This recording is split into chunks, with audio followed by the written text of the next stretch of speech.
Om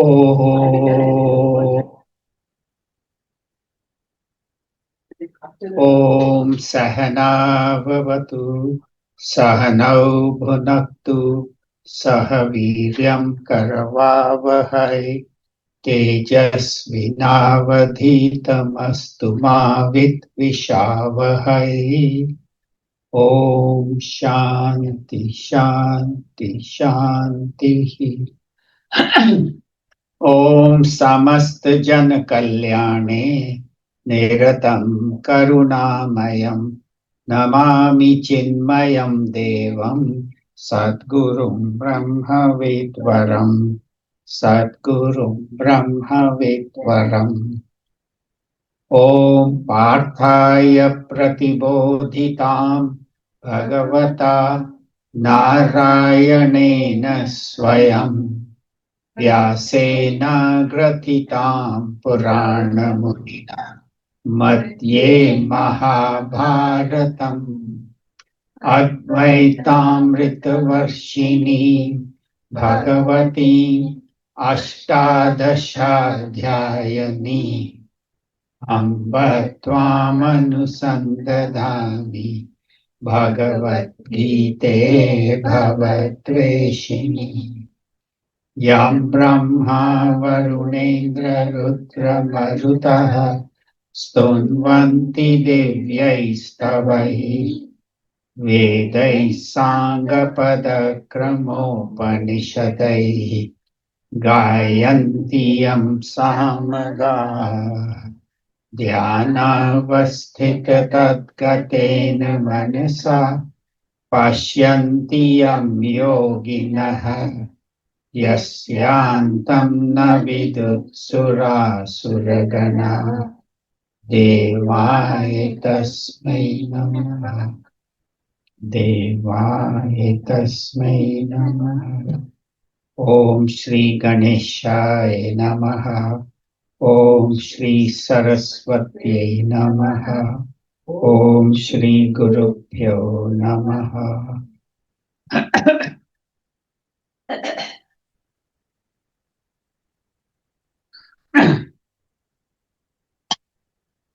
So in this 5th chapter, last week we had talked about how the wise person, the man of wisdom, how that person functions in the world.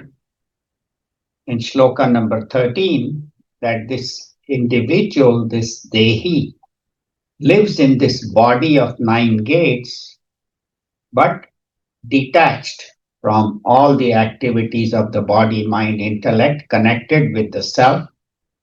And naiva kurvan nakaryan. He says, I don't do anything and I don't cause anything to be done because I am the Atma, the self. And this body, mind, intellect, they work based on their abilities, based on their nature. And the 14th and 15th verse talks about Bhagwan, how the Lord functions. And it says that the Lord does not have any doership, does not do any karmas, and does not even give the results of the karma, but just watches, is supporting everything, but without himself getting involved. And swabhava, and our nature is what functions, what does everything. And the karma phala comes to us automatically based on our karmas. We have talked about the chip that is there in our subtle body, which records all our karmas. And in the 15th shloka, Bhagavan says that this Supreme Lord, again, does not take the sins or merits of any individual, because the consciousness within is not involved whether I do good or bad actions, but swabhava, it is my nature, prakriti, which is doing all actions. So the idea is that because this is a chapter about sannyas, how one can remain detached and still do all activities. And we'll continue that similar idea in the 16th, 17th, and 18th verse. So, chapter 5, number 16. You don't have the book, Komal, you can borrow. Yeah, no problem. Chapter 5, number 16. Jnanena tu tadajnanam yesham nashitam atmanah tesham adityavat jnanam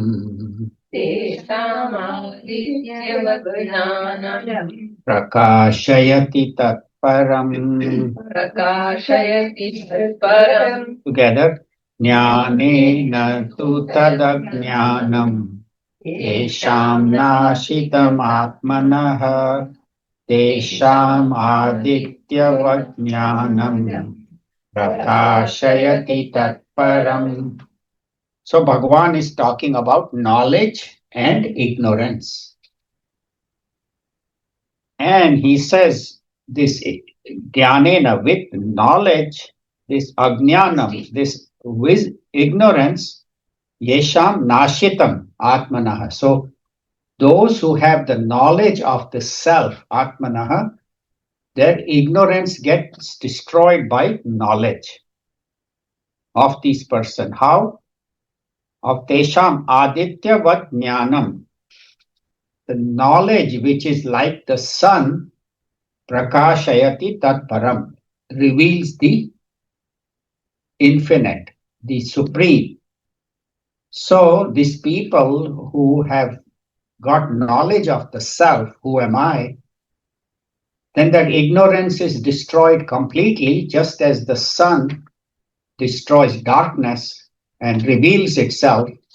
Same way, the Atma, the Bhagavan, reveals himself when the ignorance is destroyed. So prakashayati illumines. So what it means is that it is this consciousness that illumines everything in this world. If I'm able to walk, talk, see, hear, smell, taste, touch, it is because of the presence of consciousness. My body, my senses, my mind, my intellect all function because of the presence of the self. And it is like I don't know nuclear physics. And then I go to college and I study nuclear physics. I do my bachelor's and master's. Then that knowledge reveals to me what nuclear physics is and removes my ignorance. So similarly, the knowledge of who am I reveals the ignorance, because right now we think we are this body, mind, and intellect. And we function, we are the perceiver, feeler, and thinker, and we function in the world of objects, emotions, and thoughts because of vasanas. So the entire Bhagavad Gita, the Upanishads, the main message of that is, who am I? Who am I really? Am I only this body? Or I am Om? Am I the Atma, the consciousness? In Kerala, they have a very cute custom where a person who, say, is ignorant of this spiritual knowledge, they will put a blindfold upon his eyes and take him to a room, and they say, have you seen God? He says, no, I haven't seen God. Would you like to see God? Oh yeah, of course I would like to see God. So they take him in the room, and there is a mirror beautifully decorated with flowers, and they open his blindfold and they say, look, there is God. The idea being that when you look in the mirror and you see yourself, you are actually seeing that divinity. But we all only think, I am this body, I need to comb my hair, I need to do this, I need to do that. But the real knowledge is when I know who I really am, who am I. And not knowing all these things leads to conflict, because if I think I am this individual perceiver, feeler, and thinker, then there are other individuals who are also perceiver, feeler, thinker. I am this body, there are other bodies, and they all don't agree with me. I like them, I don't like them. And so that leads to conflict. Conflict, not only in the world, but conflict even in the society, in the community, even in the family.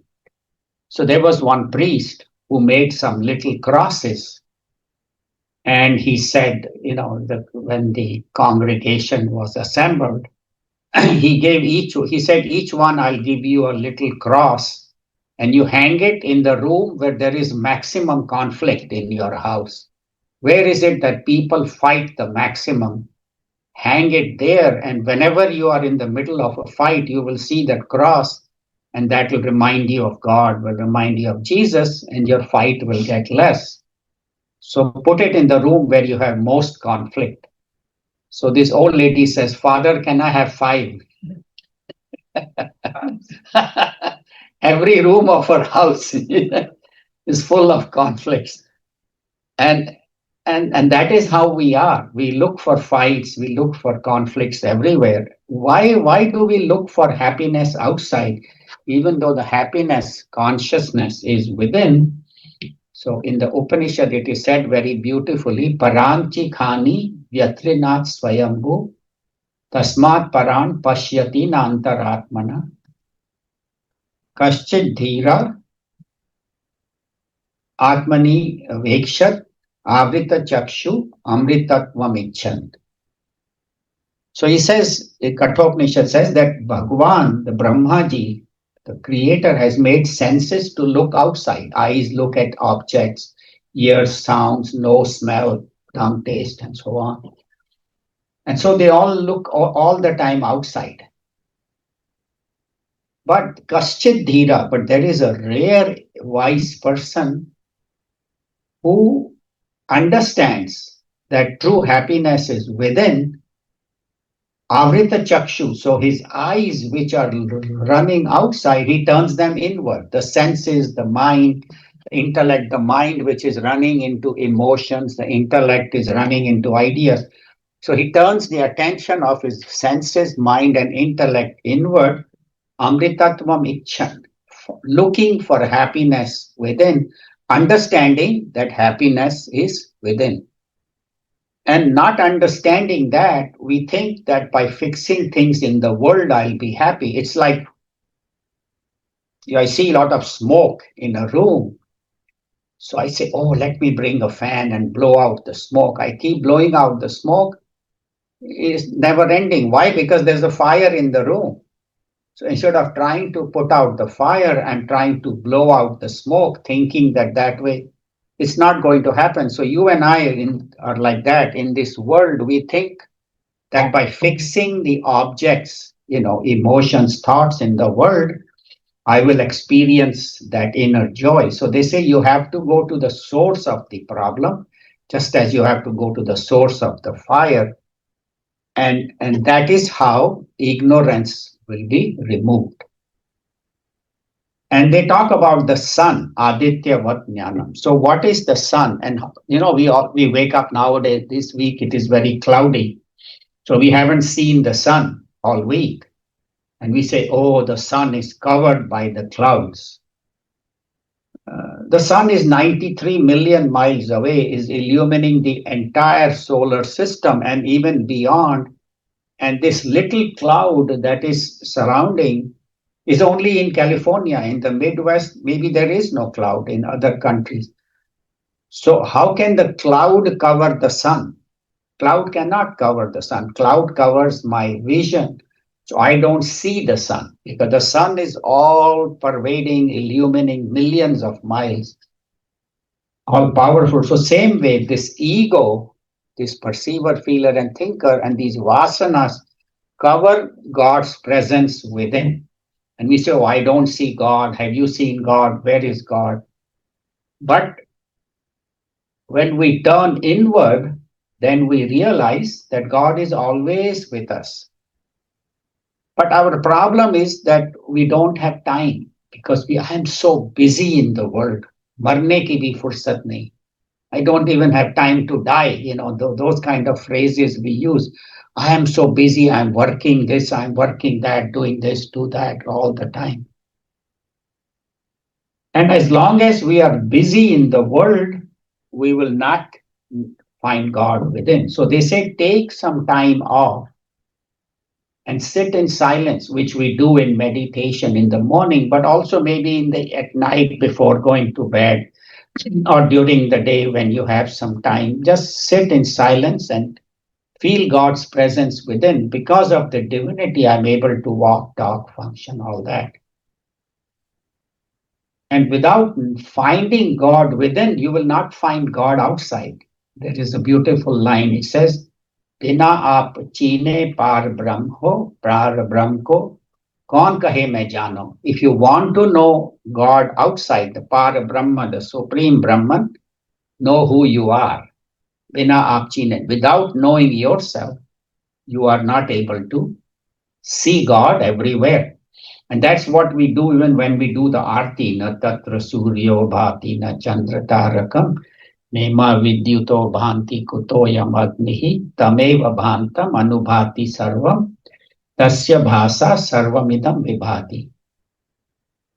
He says, oh God, where you are, that highest state of awareness, that is called Paramdham, the supreme state, the sun and the moon cannot reach there. The light of the sun and the moon cannot illumine that. Even the lightning, which is so powerful, cannot reach to your abode. How about this little fire that I'm showing? How can this reach you?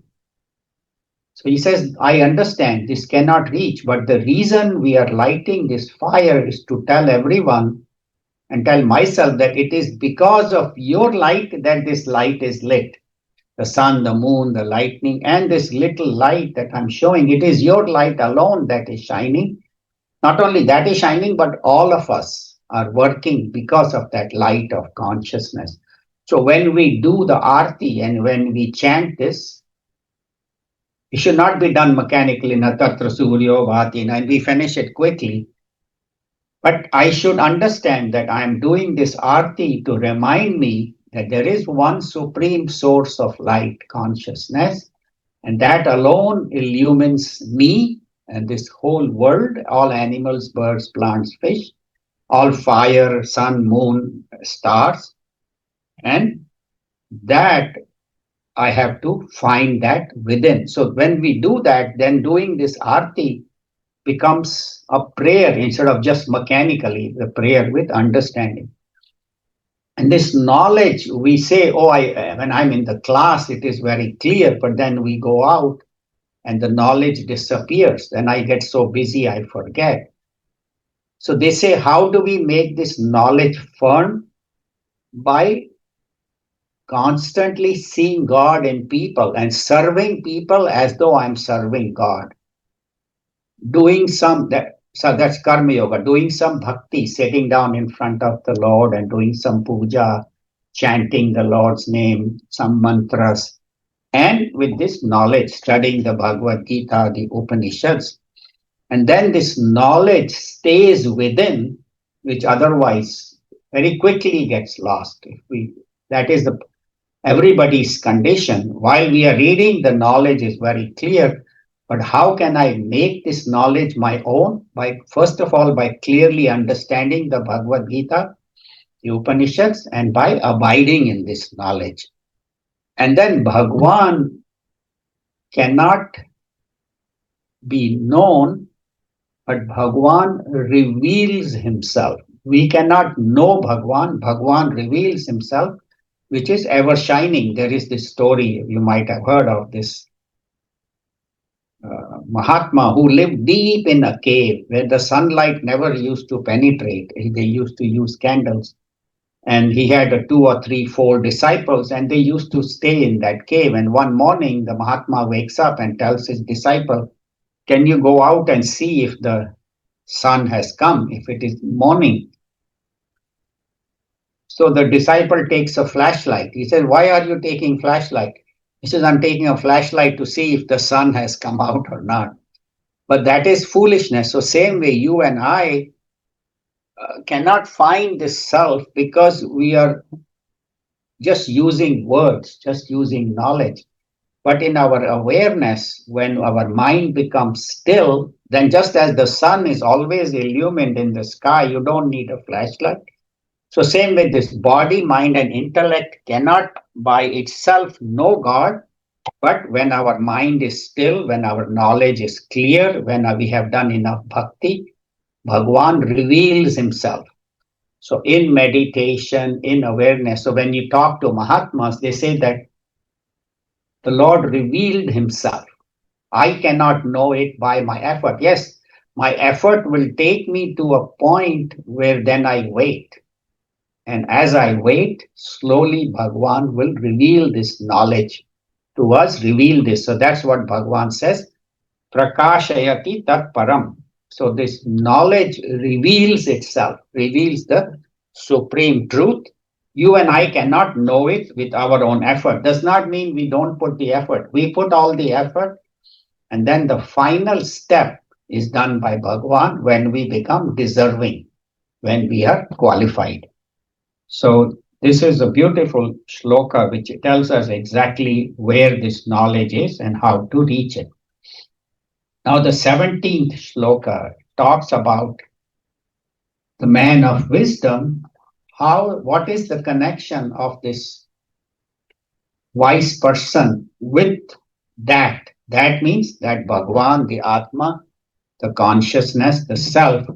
What is my connection with that? But mainly of the wise person.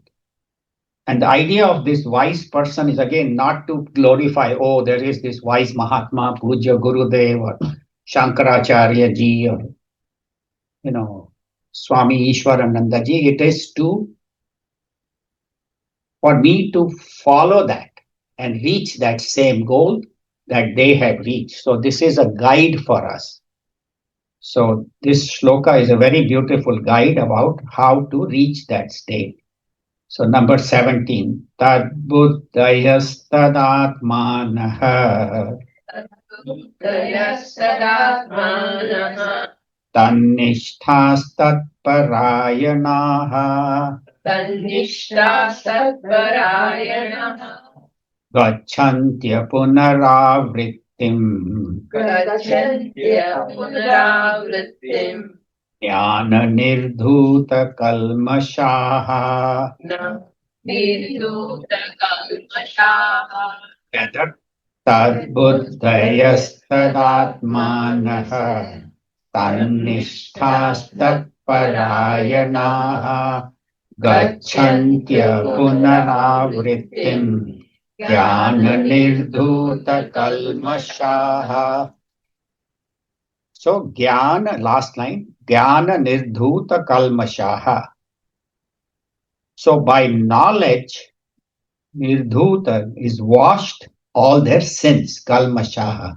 So here this is all in the plural. So those wise people whose ignorance is washed away, cleaned with this knowledge, all their ignorance and their sins. Kalmasha means all their sins. And what happens to them? So tad buddhaya, so their intellect is always absorbed in that. If we can just close the door. Their intellect is always absorbed in that. That means we always think of God as that God, somewhere, that Brahman, that Atman. We have this idea that that is far away. So again, there is in Upanishad Tattvamasi, that thou art. So what it means is God is not only that who is far away, but that you are, God is also near. So near and far everywhere is that. But here he says that consciousness, their intellect is always in that, absorbed in that. Tad Atmanaha, and their self. They say that Bhagwan is, that's my own self, my own nature, that I am. And Tan Nishtha, and they abide in this knowledge. They never forget that. And Tat Parayanaha, and that is their goal. So their understanding is that they are the self, they abide in that, and that is also throughout their life their goal. And one who has done these four things, that's why they say these four are very power-packed instructions. They are not just Bhagavan has just, Sri Krishna has just randomly put them. But that this understanding that I am that, and that abiding in that knowledge and making that their goal is their purpose in life. And what happens to them? Gachanti apunaravrittim. And where do they go? Apunaravrittim, not coming back from this ignorance and jnana nirdhuta kalmashaha, whose sins have been destroyed by knowledge. So we understand that Bhagwan, that Paramatma, that consciousness, I am, and that becomes their I notion. See, you and I, when we say I, we always think of I am a man, I am a woman. Even when I'm dreaming, a man will dream he's a man. He's not going to dream that he's a woman. And a woman will dream that I am a woman. So our so strong I notion is identification is with that I notion that I am this man, this woman, this limited ego. Not only that, but our identification also goes to our children. I am in that child. It is such a strong identification that this child is me, and if this somebody praises the child, oh, child is doing very well. I have done such a great job. And somebody says, your child is useless. He doesn't study. He's no good in the class. Immediately we get so hurt, Oh, how dare he criticize my child? So we extend that to I am this child also. But the thing is, the child, there is only so much we can do. What we can do is provide a good atmosphere for the child, provide him the right knowledge, give them the right wisdom, the right values, at home, and then, what we do in Balvihar and all. So we can provide the right knowledge, the right wisdom, the right values. Ultimately, the child has to live his or her own life based on their vasanas, based on their karmas. So we can help to some extent, but if I think that I can change the child's destiny, then we are mistaken. So even with the children, we should have the idea this is Bhagwan's child, has been given to me but for a few years. I am a caretaker. I don't own the child. And once they go to college, that's good. When they call, you talk. When they need help, you help. But do not get so attached. I have known of, there's one lady I know who actually left her home and moved where the daughter was in college and took an apartment over there, left her husband, and she was living there because my daughter. So that is extreme attachment. She's in college, let her enjoy her life. So that's how we get so attached to this, to our children, our things, our possessions, our car, my house, my jewelry, my wealth, all these things we get so attached that we forget that there is a God who is shining, ever shining. In the previous shloka also we saw that it is that consciousness that is constantly illumining my body, mind, and intellect, and has given me. So constant remembrance of God, constant gratitude towards God. Thank you for giving me this knowledge. Thank you for giving me this child. Thank you. In this country, we have so many comforts, so many pleasures. We can buy anything we want. We have to be grateful to Bhagwan constantly. And remember that alone is shining, as we have said in the previous shloka, tameva bhantam anubhati sarvam. It is because of that God's presence that this whole world is shining, everything is functioning. But we have so much dirt of ignorance, dirt of selfishness, greed, jealousy that is covering our mind, and that dirt needs to be washed. So, nirdhuta, dhuta means dhona, in Hindi, Gujarati, they say dhona. So, dhut means washed. So, nowadays, of course, they don't have that. We have washing machines and we have Tide and all that. But in the olden days, we used to give our clothes to the dhobi. When the clothes get very dirty, the dhobi comes every once a week, collects all our clothes for the whole week, takes them to the river, and there with the soap he puts, and then he hammers the clothes on the rock and rubs it roughly. Then only the clothes become clean, because especially in India, there is so much dust and dirt and all. So the clothes need to be beaten, by the washerman to clean the clothes. So you and I, when do we remember God? When we are beaten by the world. When the world beats us, when we have problem, then we say, "Oh God, why am I getting this problem? What did I do? I didn't do anything. Every day I go and do puja, and I even put, last month I put $11 in your temple hundi, and why am I suffering?" So our ignorance has to be washed with the problems of the world. That's why Kunti, like Pandava's mother, she said, "God, give me sorrow," Bhagwan Shri Krishna, because only when I have sorrow, I remember you. When I have joy, I don't remember. And Kabir Das ji also says, "Sukh mein sumiran sab kare, dukh mein kare na koi." So sukh mein sumiran kare, so dukh kahe ko hoy. We always remember God only when we are suffering, not in joy. But if you remember Him in joy, you will never have sorrow. So a wise person roams through life, and problems will come. Somebody will praise him, somebody will criticize him, but he is always established in his glory. Actually, in Vivek Chudamani, Shankaracharya ji uses very strong language. He says a wise man is like a buffalo.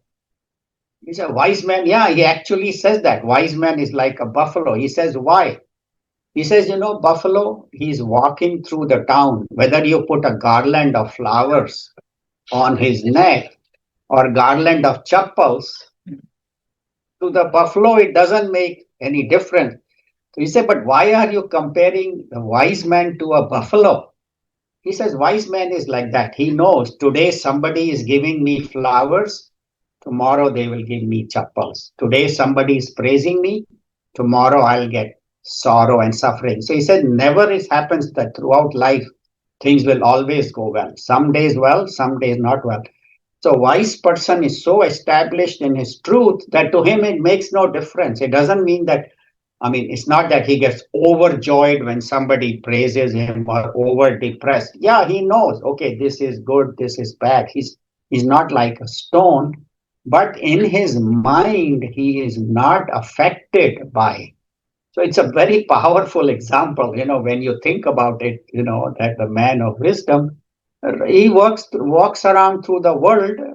He says, "Theek hai." And we find in these Mahatmas, some of them were so badly treated. Mirabai, Narsi Mehta, Tukaram, Sant Gyaneshwar, how much suffering Jesus, how many problems they had, but they never lost touch with their true self. And also another point is this, that this abidance that this will happen is in this life itself. They are abiding in this knowledge, and the goal is this life, in now, not in some future life, not 5 lifetimes from now. In this life itself, I want to know that truth.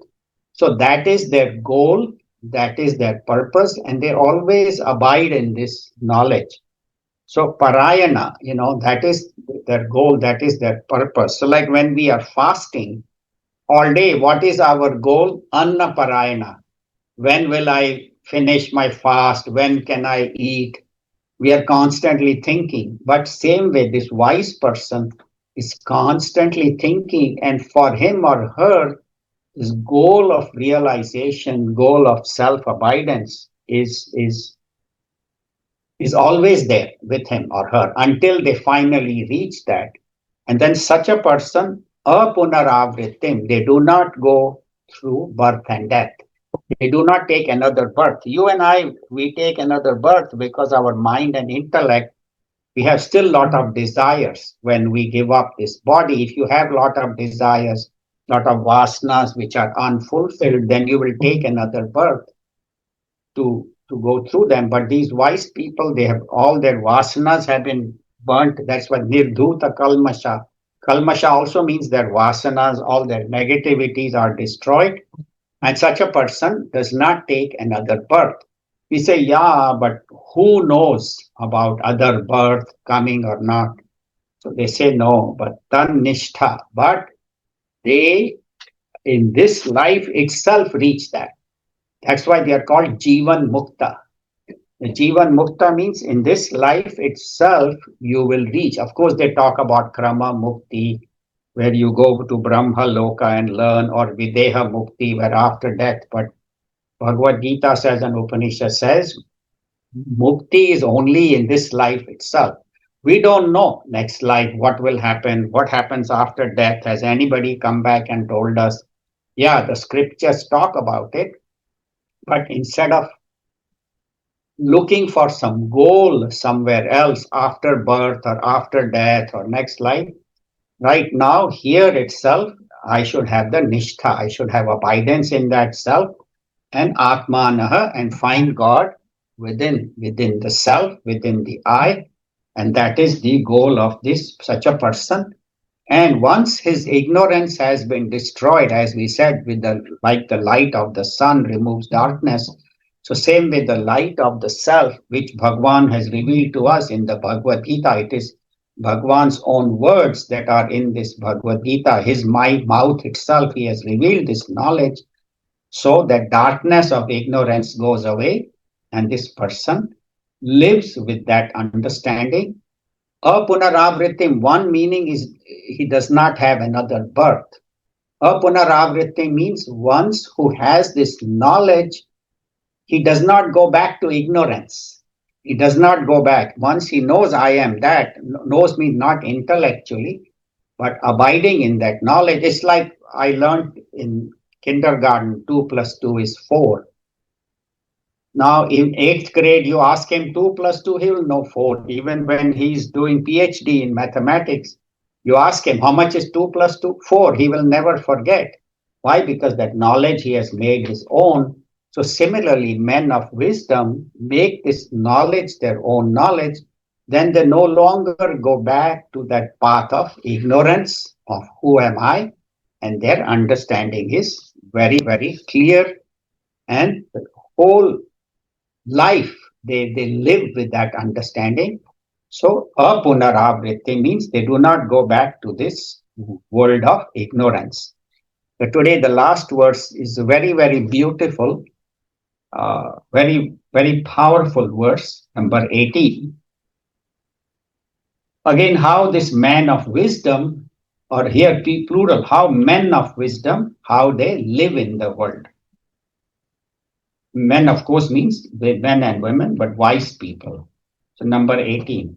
Vidya Vinaya Sampanne. Vidya Vinaya Sampanne. Brahmane Gavihastini. Brahmane Gavihastini. Shuni Chaiva Svapake Cha. Shuni Chaiva Svapake Cha. Pandita Samadarshinaha. Pandita Samadarshinaha. Vidya Vinaya Sampanne. Brahmane Gavihastini. Shuni Chaiva Svapake Cha. Pandita Samadarshinaha. So the last section, Panditaha Samadarshinaha. Who are these Pandits? We'll talk about that. Pandit means the wise people. Samadarshina, they see the same. Samadarshi, they see the same in all. Same in all. What do we mean by same in all? So Bhagavan has given us very beautiful example. So one is Vidya Vinaya Sampanne. Sampanne means endowed with Vidya and Vinaya. Vidya means knowledge, Vinaya means humility. Sampanne Brahmane. So in a Brahmin who has knowledge and humility in full measure. So that is one. So Brahman. Second is in a cow. Third is in an elephant. Fourth is in a dog. And also in the dog eater. So 5 different examples Bhagavan has given that this wise person, Samadarshina, says he's the same in all. He says, same in all? Yes, he sees the same in all. A Brahman who has knowledge and humility, a cow, an elephant, a dog, and even a dog eater. So why these examples Bhagavan has given us? So Panditaha means wise person. But in India, the word Pandit is used very liberally. They call anybody Pandit. Like they go to a pawn shop. Do pan lagana Pandit. They will tell the pan wala, Pandit ji, do pan lagao. Or even the cook in the house, they will call him Pandit or Maharaj. Or, or any, just talking to her, Pandit kya haal hai? No, Pandit here means a person who has understood this knowledge. In fact, Bhagavan starts his teaching in the second chapter with Ashocyan Anvashocastvam Prajnavadamscha Bhashase Gatasuna Gatasuscha Na Anushochanti Panditaha. So Panditaha here means the man of wisdom who sees that in this world there are 2 kinds of people, Gatasun, Agatasun, those who have gone and those who are not yet gone. And he says there is no need to mourn excessively. Yes, you feel some sorrow. That's why we read that at death. Yeah, you feel some sorrow, grief, but then you don't keep on mourning because jo aaya hai wo jayega. So wise person sees this world. So same way here, a wise people see the same in Brahmin. So Brahmin here does not mean a Brahmin caste who wears a thread and all. Brahmin means whose mind is always in Brahman. Brahmani charati, whose mind is always. It's not a caste. It could be a Shudra, it could be a Vaishya, it could be a Kshatriya. In fact, those castes were made for functional purposes, not to be made by birth. So here a Brahman is one who has Vidya, who has Atma Vidya, who has the highest knowledge of who am I. Not only mechanically knowing, but also abide in this knowledge. And Vinaya Sampanne, and knowledge along with humility. See, problem with knowledge is it gives us arrogance. Oh, I know so much. I know more than all these people. I can give talks. I have done PhD in Sanskrit. I can talk on Upanishads. So it gives us arrogance. But Bhagavan says the highest is the Brahman, means who abides in this knowledge, is one with God, has the true knowledge and has humility, does not have arrogance, does not have pride. So that is the best individual you can think of. Then cow. Why Bhagavan is using cow? Because cow is a very sattvic animal. Among all the animals, she's very soft, very gentle. She doesn't hit anybody who is not violent. And she's served throughout her life. She gives milk. She gives birth to the bull, and the bull is used in agriculture, so throughout her life. And even after death, cow is so useful. Her skin is used to make leather, her horns, her nails, every part of the body, is used after death also. So the cow not only serves us while alive, so that's why cow is worshipped. In India, we say Go Mata, we worship cow. So that's why Bhagavan is used cow as the sattvic animal. Why elephant? Elephant is a slow moving, so tamasic animal. Dhire, dhire, slowly, slowly. So that means all animals Bhagavan has included, and dog in the middle is somewhere in between. He's not sattvic like a cow. He's not slow moving like an elephant. So he has used all. That means all creatures basically. By listing these, all creatures, birds, animals, plants, fish, all of them. And why dog eater? Now that is the last one. Dog eater is probably one of the worst kind of human, because say your child loves a dog, right? And has been taking care of the dog for many years, and the child goes to college and you don't like the dog. So you call the dog and you kill him and eat the meat. How low that person would be. So that's why he says Shwapake, one who cooks the dog and eats, is the lowest. So from the highest to the lowest and all the creatures in between, Panditaha Samadarshinaha, they see the one. How can you see one in all of these? So they say because they don't focus on the body, but they focus on the Atma, the self. There is one Atma, one consciousness in all of them. There is only one. And that Bhagwan is equally there in all. And that is how this wise person looks. And how does he deal with them? So he says in the path of Dharma, he deals people appropriately, like there is a judge who is judging. And there may be, and he doesn't judge based on race. Oh, this person is of so race, he must be a criminal. No, and two people come to him, he doesn't say, oh, both are guilty or both are, not guilty, innocent. He finds out of them two, one is guilty, one is innocent. So he doesn't punish both. He punishes the guilty and lets the innocent go. But he knows that actually, there is one consciousness between them. So he does not distinguish based on appearance. And the path of bhakti is the same thing, that my God, my beloved Lord who has created me, has created all of these people, animals, birds, plants, fish. So the person has spontaneous love that they are all my Bhagwan has created and the one who has created me.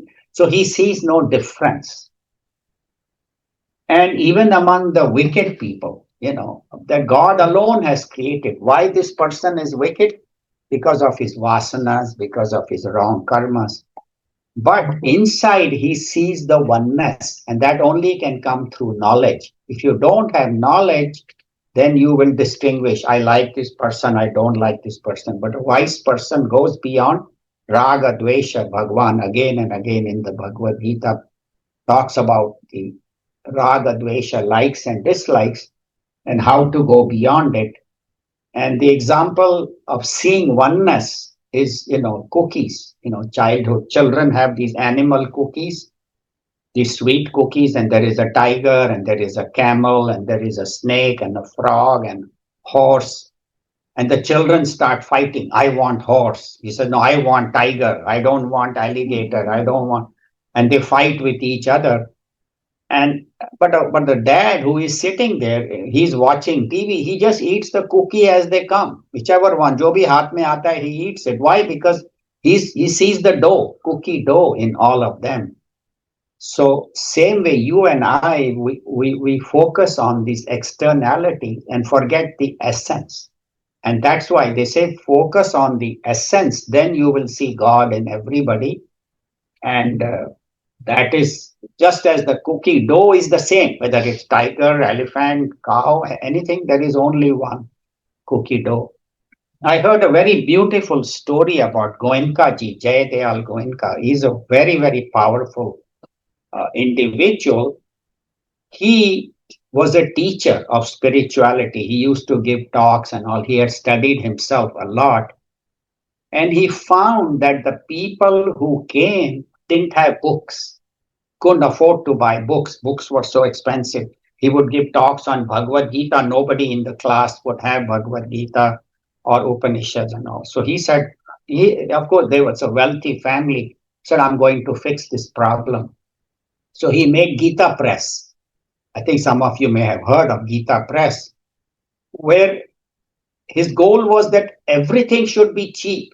Big books he will sell for 10 rupees, 50 rupees, 20 rupees, one rupee, little books, and that doesn't even cover the cost of production. He said, just mass, give it to people. He never made any profit from it. His idea was, so from Gita Press, you can buy anything, any Upanishads, all the books, even big volumes. Nowadays, of course, maybe 20 to 50 rupees, maximum 100 rupees. But he made sure that people could afford to get these books. And his own money he put in there, and he published them. The Gita Press is now so famous. They make books in all the languages and all the scriptural textbooks. And there's an interesting story about him. So his son, Anant Goenka, or his nephew, not his son, his nephew, So Jayadhyal Gonkaji, the uncle, had invited a Mahatma to his house for Bhiksha. He said, Mahatma ji, you please come tomorrow and have Bhiksha in my house. So he sends his nephew, take the car and go bring, Mahatma ji and for Bhiksha and bring him respectfully. So the nephew takes the car and he goes, and the Mahatma doesn't get in the car. He says, okay, you are feeding me today, but who will feed me tomorrow? I don't know who will feed you tomorrow. He said, go find out. So Mahatma doesn't get in the car. So this poor guy goes back home and he asked his uncle, Jay Dayalji. He says, Mahatma is not coming. He said, why? He says, he wants to know who will feed me tomorrow.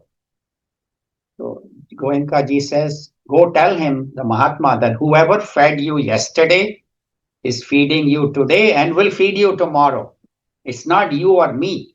That one who has always fed you is feeding and will feed you in the future. That's the answer Mahatma was looking for. So when the nephew goes back, Mahatma says, yes, now I will come to your house for lunch.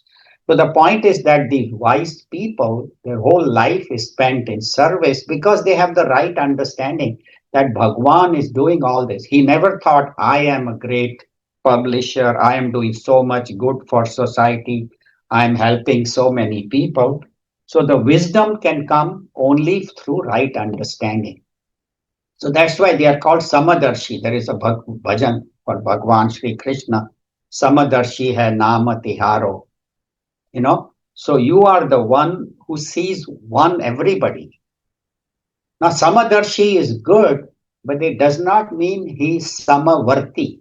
A person, wise person, may be Samadarshi, but not Samavarti. So for example, as we said, a judge, there's one criminal who comes and one honest person, both have been caught by the police.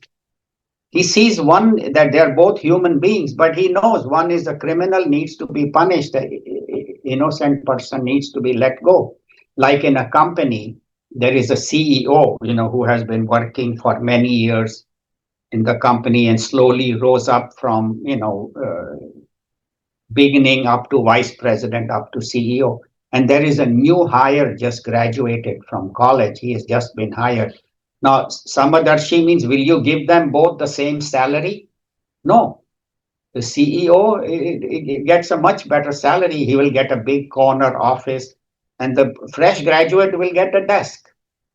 So even though they are both, but you treat people based on their ability. Not that you look down upon the fresh graduate, but you deal with them based on their abilities, based on their so same way, this wise person, he may see oneness everywhere, but in their dealings with situations, one will distinguish based on qualities, based on actions, based on where they are. So for example, in this wise person's case, now suppose a Brahman comes to his house. Brahman means one who is educated, has the highest knowledge, is so humble. Vidya Vinaya Sampanne Brahmane. So if such a Brahman, a wise person comes, he will, welcome him, wash his feet, and offer him a chair, and then, feed him nicely, maybe even do some puja for that person.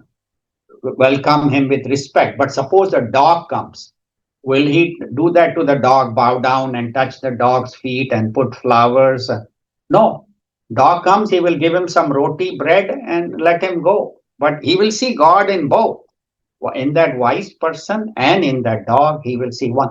But he treats them according to the situation without forgetting that my Bhagwan is in both. So that is called that he's Samadarshi, but not Samavarti. You in this world we cannot.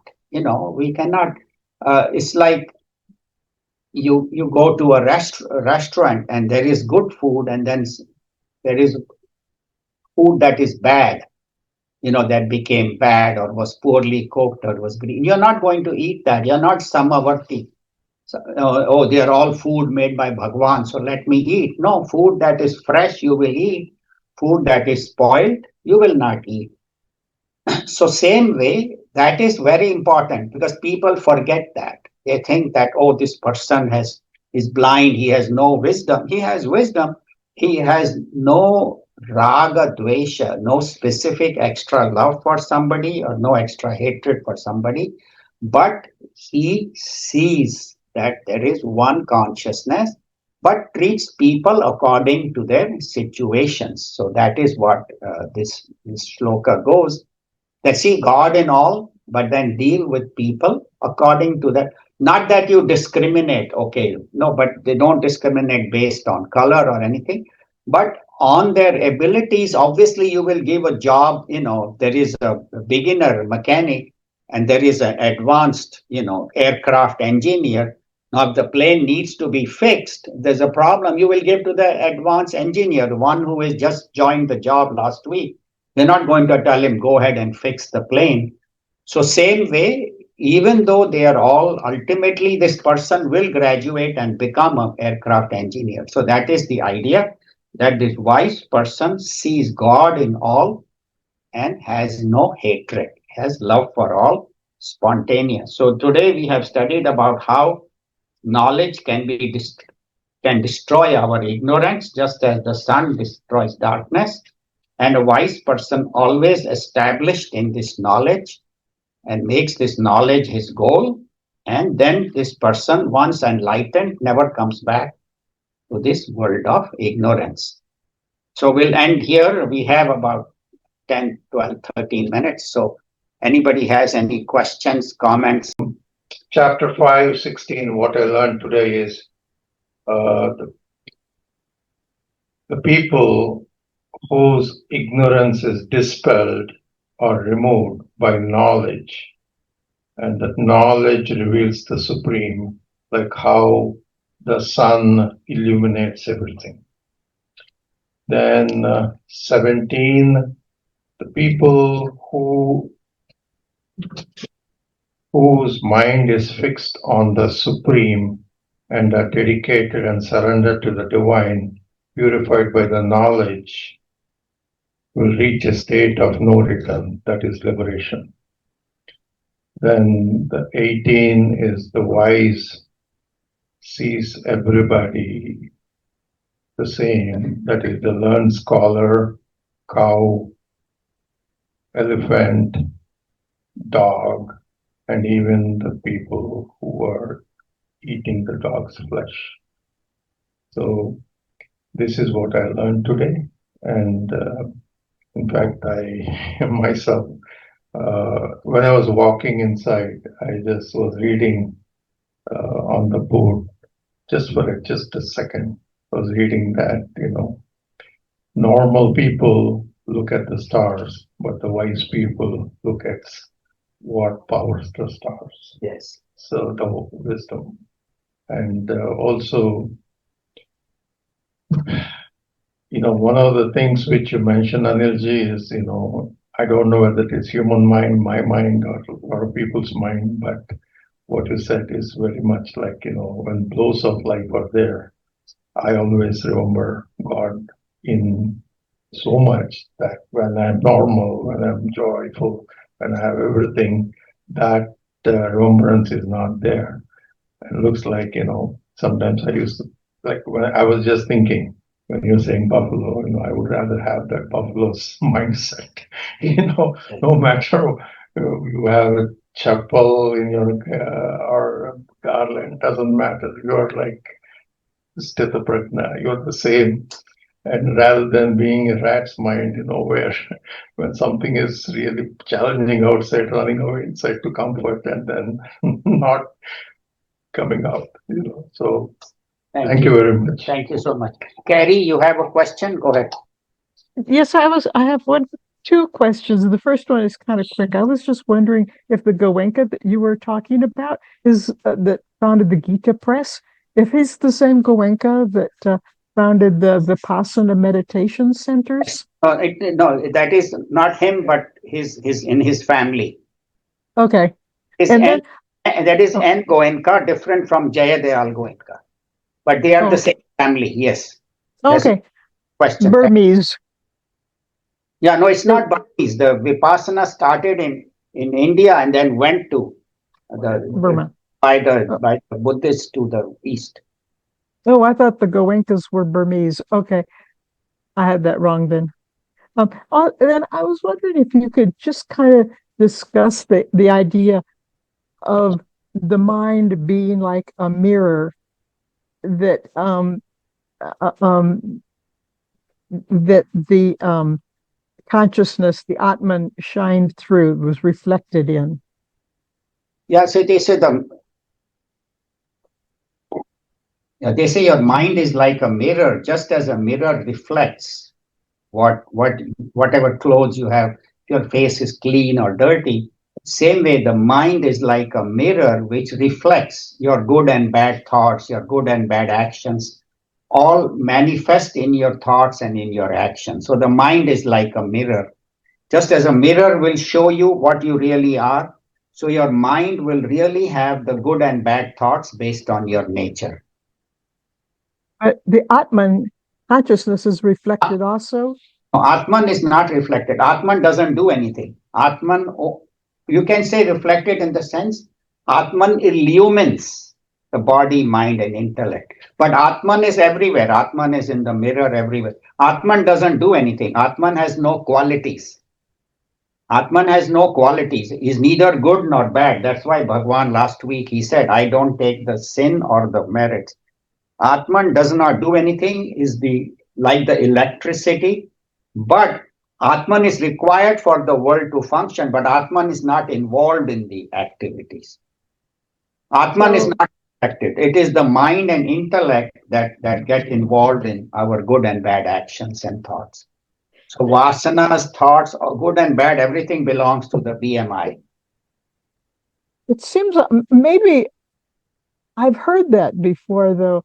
Maybe some speakers say that consciousness, that the Atman is reflected in the mind.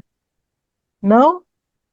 Well, yeah, like the sun is reflected in the bucket of water, the Atman gives life to the mind and intellect, and because of that, the body, even though the word reflected is used, just as they have to give an example, just as the bucket of water is there, has no light, but when the sun shines, the water can reflect the light, not the bucket gets lit up. So same with the BMI the body does not have the ability to reflect consciousness. Consciousness reflected is Chidabhasa, it is called, which is the source of illumination, source of light you can say, but itself doesn't do anything. All these examples are meant for us to understand, but in essence, what we have to understand what Atma is. Some people take Chidabhas as Atma, as consciousness. Chidabhas is the consciousness within the mind and intellect. Okay, thank you. Anybody in the hall? Yeah. Komal, you have a comment or question? No, I was just going to tell what she's saying. I think just responding to Carrie, what I think as far as the shloka is concerned, the mirror was just an example that you were saying that when you look in the mirror and when the person was taken into the room and was revealed in front of the mirror, you see yourself, and that's the Brahman is there because the Brahman is in you. So when you see yourself in the mirror, you're seeing the Brahman, the image of Brahman there. So I think that was the example that you were giving. Right. As far as I think Chitta Shuddhi is what they are talking about when they are saying about the cloud that is covering the sun. And when our mind is pure and clean, when that cloud of ignorance is gone, the sun reveals itself and the Brahman reveals itself. And I think there was somebody had circulated a minute or two talk by Swamiji. I don't remember his name, but he said that in one word, if we were to say how to what's the main way of achieving liberation is chitta shuddhi. So because just the purification of mind, that simple one phrase, involves so many things. So that I think that one thing can lead you. Thank you. No, that's good. Thank you. Yeah, now Chidabhas is said to be reflection of consciousness. So they use the word reflection for something for us to understand. But actually there is no reflection. Actually there is no world.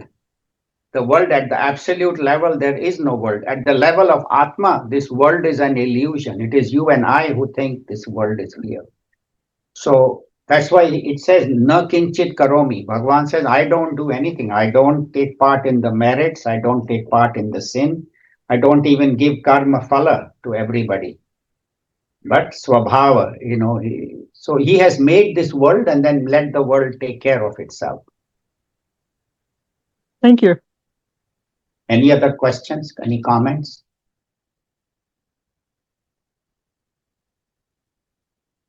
On Zoom, anybody has any question? One answer to her thing about Goenkaji, because for Vipassana, I know he's not Burmese. That family is of Indian origin, but they were doing business. They are business owners. It's a business family, and they did business in Burma, and so that's why people associate that. But they are of Indian origin, but they were business owners. Thank you. And Gita Press is in Gorakhpur. It is in UP. Gita Press is in UP. Thank you. Okay, we can end. Om Sarve Bhavantu Sukhinah, Sarve Santu Niramayah, Sarve Bhadrani Pashyantu, Ma Kaschid Dukha Bhag Bhavet. Om Asato Ma Satkamaya, Tamaso Ma Jyotirgamaya, Mrityorma Amritam Gamaya. Om Shanti Shanti Shanti. Harihi Om Shri Gurubhyo Namaha. Harihi Om. Thank you very much. Hari Om.